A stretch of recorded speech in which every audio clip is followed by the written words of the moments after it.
writer, director, and actor. Yes. It's a coincidence that your first feature film as a writer-director is about an actress?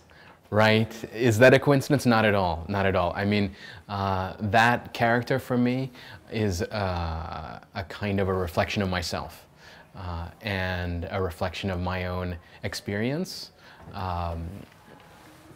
My own experience as trying to, as an artist, put myself out into the world. That Indian thing is a part of who I am. And you know, in my family there's never been an artist, and in a way there has never been a historian or a record keeper of any kind in the history of my family. And so in that sense I feel a great obligation to tell stories that happen in our family, if nothing else then so that my children someday, or at this time I don't have children, so my brother's children and their children could someday see, you know, especially like my film Saving Mom and Dad, that, you know, if I should no longer be there, I mean, and which will be the case someday that I'll be gone, but that someday maybe the grandchildren or those people can understand or have some tiny glimpse of what it was like for the family to come to America, you know, that they would maybe not know otherwise. For me, The Lunchbox is like, the first thing I think about is Lubitsch's film, The Shop Around the Corner.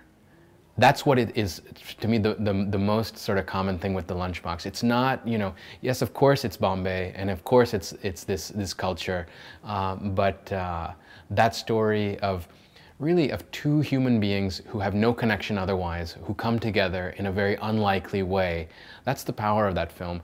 And the fact that it should be in Bombay is just, it's terrific. It's a great Indian film, and it's a great film for Indian cinema. And my hope also there is that more films like this can be made and that can be seen, you know. I have a feature film that I want to make in France. It's a story about a young Indian Sikh 17-year-old high school student who wears a turban and who is told that he has to remove his turban if he wants to continue going to high school in France. So it's his story, but it's also the story of his teacher. His teacher is a man of about 50 who has given up on a lot of his own religious convictions. He's actually a Jew, but he doesn't really sort of show that out in public. And so in a way it's the story of how these two characters kind of mentor each other, you know, and help each other and teach each other. And so I'm still sort of working on a title. The working title right now is École Publique, but I'm looking for something that might even be catchier or better. And so that's a project that, you know, right now in this upcoming week I'm heading to Cannes. I'll be looking to meet producers there. But I'll also be very much open to the idea of crowdfunding the film, getting support of the local Sikh community in France, and making the film myself, just so that I can really retain the creative control.